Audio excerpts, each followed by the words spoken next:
Good afternoon. Boy, is it hot. So the heat wave that we got last weekend, I wanted to show you some of the tropicals. So check it out. Look at this.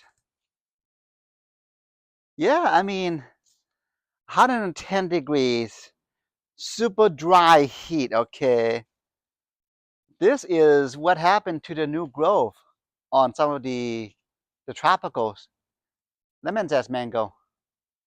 It basically just kind of melted away the leaves and the branch.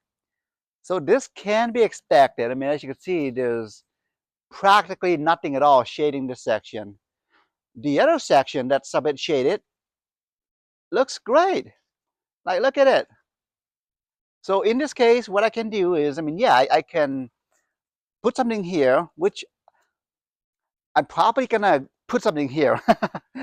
But yeah, I mean, this is what happens is without any shade, I mean, it just kind of melts the new growth.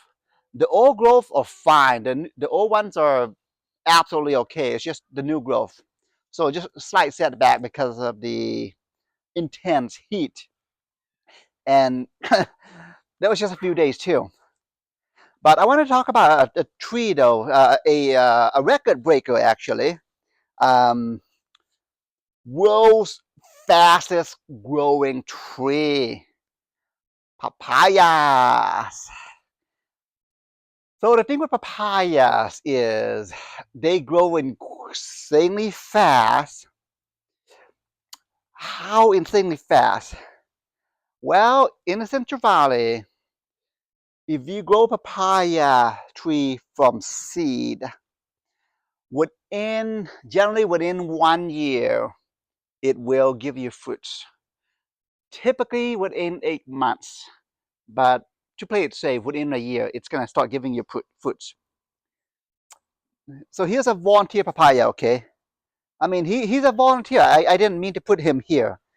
If you come here, I'm also pretty glad that he's here because, boy, without him being here, the Lancetier mango here, the new growth, I'm pretty confident it is going to get sizzled.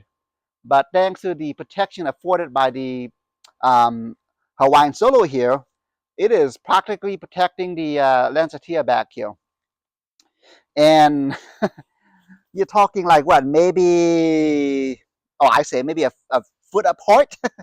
But yeah, as you can see, they coexist. The cool thing, the thing that I like about papaya is the fact that the trees go straight up and it's like a little bobby pin. I mean, there's hardly any foliage on the side. So they act like a nice big umbrella for your nearby plants. Um, Now, in this particular, specific to this particular tree,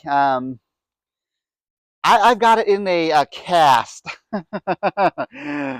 This is my fault because he's injured at this moment. So I got him in a little splinter cast of some sort. And that was because when I took down the bamboo here last few days ago, actually, he sustained some injury due to a falling branch. So, but they are incredibly fast growing tree. It's gonna heal without any issues. So yeah, and if you also could see, I mean, in addition to just growing tall, there's also just a bunch of little fruits being formed up here. Let me see if I can look, check it out. Those, I mean, this guy started fruiting last year, but of course the winter time came and took out the fruits. So he's just essentially just having to refruit again, which is fine. So the thing that I will say about papayas is actually, well, if you come here, let me just show you real quick. Just because they are such fast growers, um, and they help to create the microclimate. I just have them everywhere. Like, look at them. Actually, let me get to the other side. So yeah, I mean, I've got them everywhere, and all these are from seed. They were just grown from seed. They do great. Uh, the thing with papayas is I like to plant them in pairs just because they complement each other. I mean, I'm getting twice the fruit potentially. So if you come here, got a few more.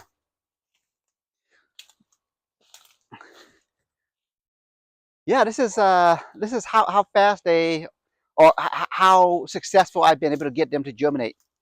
Yeah, I've got a bunch of them in just these are all grown from seeds. So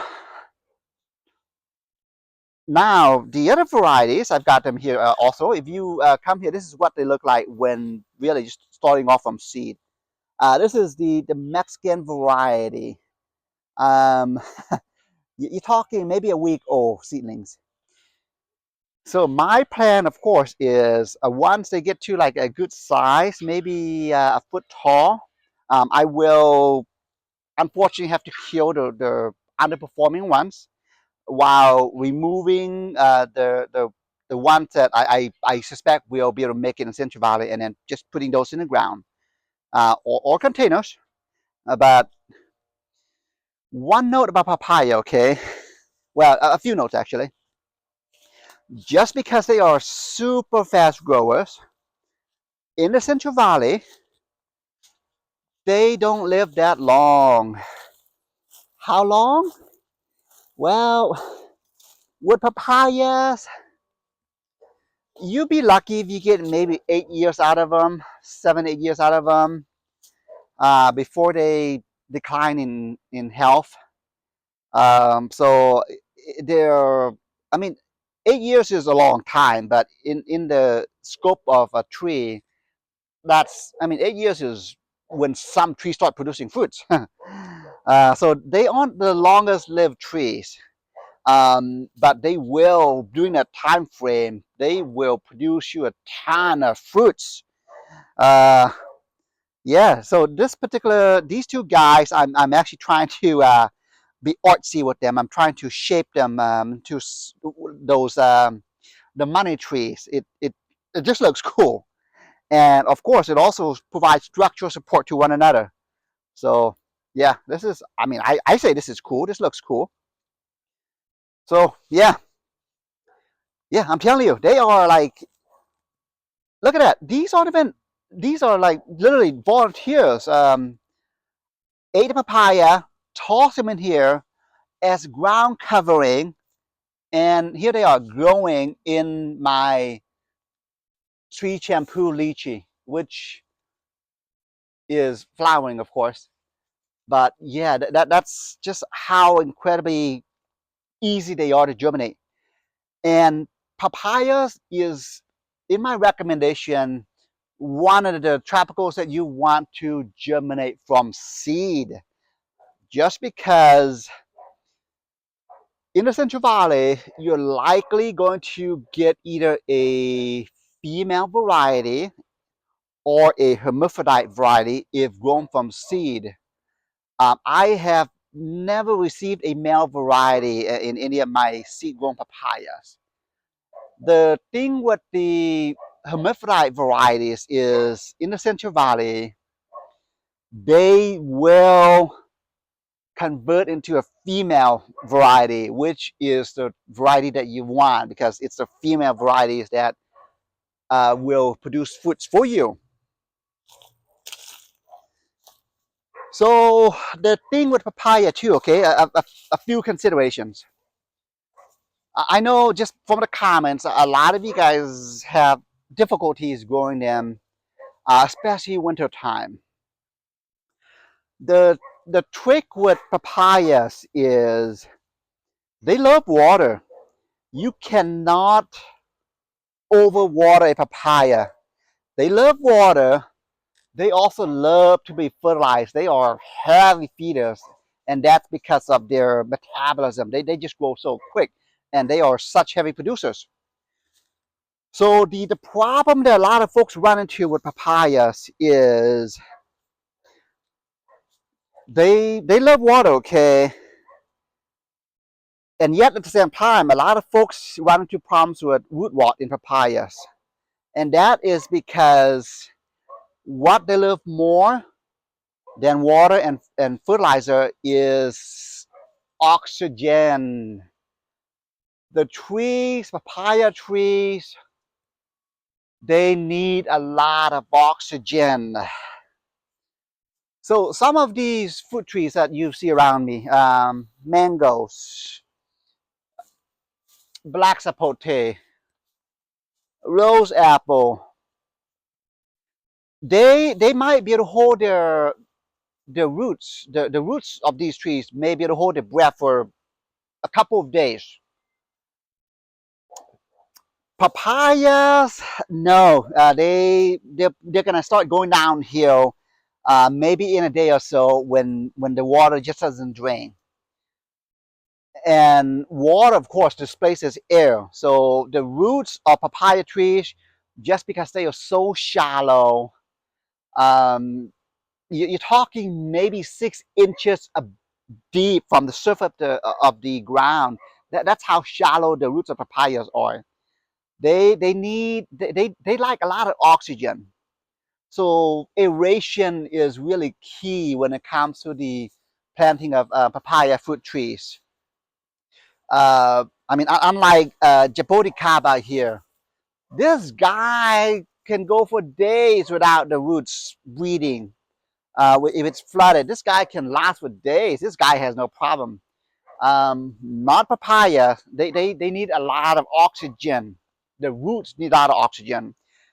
Everything else above the roots, just with every plant, everything above the roots, the foliage, releases oxygen. It sucks in carbon dioxide and releases oxygen. But the roots need oxygen. So let's go to the front. Whew. Yeah, it is hot. Summer's here. So a couple of considerations about papayas as well. If you come here,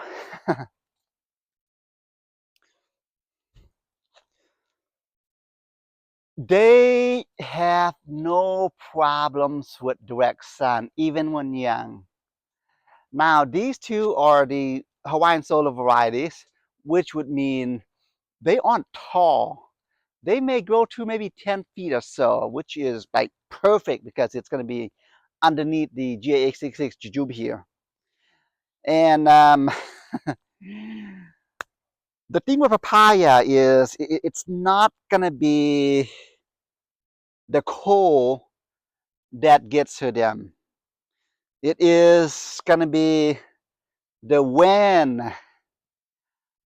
To date, I mean, many of my papayas actually get pushed over because of the wind due to their shallow roots, which would mean I'm training all my papayas to be like straight up, just tall.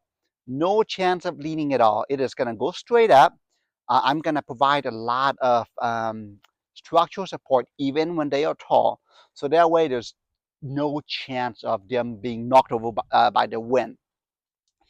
And structural support you do want to, even when young. The thing too is if you forget about your papaya for even a few weeks, they are going to grow so quick that by the time you realize it, you're not going to be able to straighten them out. Just like the GA866 here. I mean, I'm trying to straighten him out, as you can see by the ropes, but there just comes a time where you just can't. So yeah, that's just a learning curve.